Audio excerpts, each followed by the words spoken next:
예, 안녕하세요. 김정원 의무사입니다. 오늘은 공공기관에 대한 판례를 하나 소개해 드리겠습니다. 공공기관은 이제 기관의 경영을 평가를 해서 성과급을 지급하는 그런 내용들이 있거든요. 그게 이제 법률에 의해서 이제 근거가 되어 있는 그런 내용들입니다. 항상 논의가 됐던 것 중에 하나가 이 경영평가 성과급은 그 기관의 성과가 잘 나오면은 많이 주는 구조고요. 이게 성과가 안 나오면 안 주는 구조가 되어 있어요. 그 나왔던 문제가 이 평가가 안 좋으면은 성과급을 안 주는 거니까 지급이 0이 되는 거죠. 그 지급 여부가 0이 되는 거니까 야, 이거는 임금이 아닌 거 아니냐. 성과를 달성했으면 주는 거지만 달성하지 않게 되면은 0원이 될 수도 있는 거니까 그런 그 경영평가에 따른 성과급은 임금이 아닌 거다.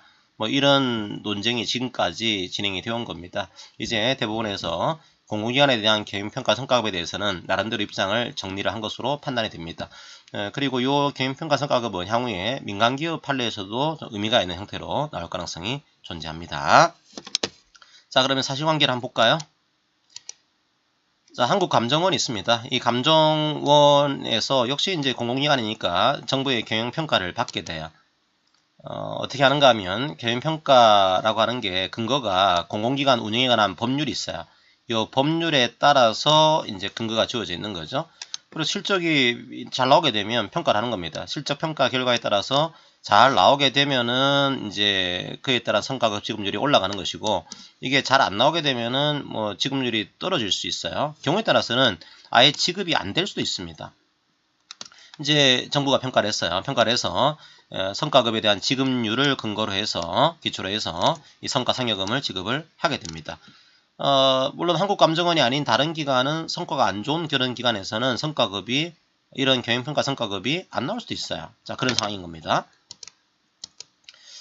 근데 이 근로자가 산재로, 업무상재로 사망을 했습니다. 그럼 유족들이 유족급여를 청구를 하게 되면 유족급여는 임금을 가지고 산정하거든요. 평균임금을 가지고. 근데 경영평가 성과급은 임금이 아닌 거다. 이 근로복지공단이 이 경영평가 성과급을 임금이 아닌 것으로 이제 간주를 해서 이제 유족급여를 지급한 겁니다. 그랬더니 유족 입장에서는 아니 왜 이게 임금이 아닌 거야? 임금에 포함시켜야지. 임금에 포함시켜가지고 다시 산정을 해야 돼. 여기에 대해서 이 처분을 취소해 줄 것을 청구한 그런 사건입니다. 그러니까 핵심은 그거죠. 예, 이렇게 지급받은 경영평가 성과급이 과연 임금인 거냐 아닌 거냐, 이걸 핵심으로 보시면 되겠습니다. 이제 나름대로 개별 성과급은 법원 입장이 정리가 좀 되었습니다. 개인적인 실적에 따라서 지급하는 개인 성과급은 그냥 호의주로 주는 게 아니고 지급 기준과 지급 시기를 정해놓고 지급하는 경우에는 그때는 지급 여부가 설사 0이 된다고 하더라도 그건 임금인 거다. 개인 근로자의 근로의 대가인 거다. 이에 대한 판례가 이제 정리가 됐습니다. 그런데 집단 성과급은 여전히 모호한 측면이 있었거든요. 이게 개인적인 근로에 따른 대가가 아니고 집단적인 성과에 따른 대가가 되는 거 아니냐. 게다가 성과가 안 나왔으면은 0을 줄 수도 있는 거라고 한다면 이거는 의무가 없는 거지, 임금이 아닌 거지. 이런 논의가 지금까지 진행이 되었습니다. 그런데 자, 판례에서는 다시 한번 임금성에 대한 법원의 입장을 정리를 하고 있습니다. 임금이라고 하는 것은 이제 똑같이 나오는 얘기죠. 그죠? 근로의 대가인 거다. 그리고 근로자에게 지급해야 되는 거다.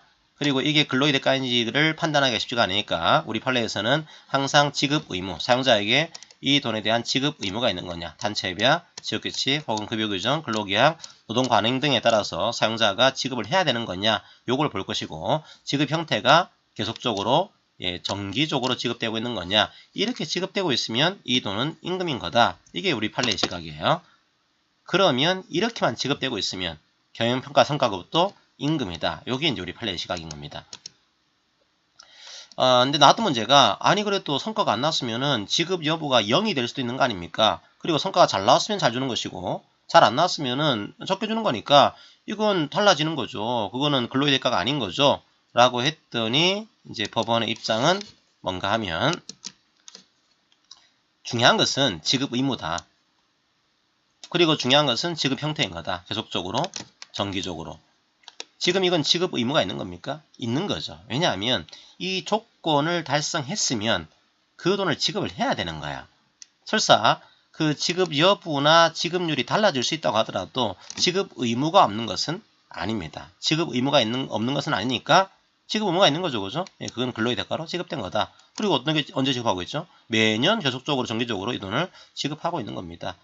이제 법원의 시각이 상당히 중요한 것 중에 하나가 과거에는 경영평가 성과급에 대해서 그냥 지금도 임의로 지급하고 있다. 아무런 지급 조건이 없다. 이 경우는 임금이 아니에요. 그런데 지급 조건이 있다고 하더라도 이게 안 줄 수도 있다. 0이 되는 거다. 이런 경우에는 임금이 아닌 걸로 파악하는 판례가 있었거든요. 근데 지금은 지급 조건이 정해져 있다고 한다면 지급 대상과 지급 조건이 정해져 있다고 한다면 이거는 설사 지급 여부가 0이 되는 경우가 있다고 하더라도 조건에 따른 거니까 그건 지급 의무가 있는 겁니다. 이제 임금성으로 인정하겠습니다. 그런 굉장히 중요한 판례가 하나 등장하게 되고 요거는 공공기관 판례긴 하지만 민간기관 그 집단성과급도 충분히 이제 나올 수 있는 그런 판례니까 다시 한번 이 집단적인 성과급에 대한 판례 태도를 정리를 해보시길 바랍니다.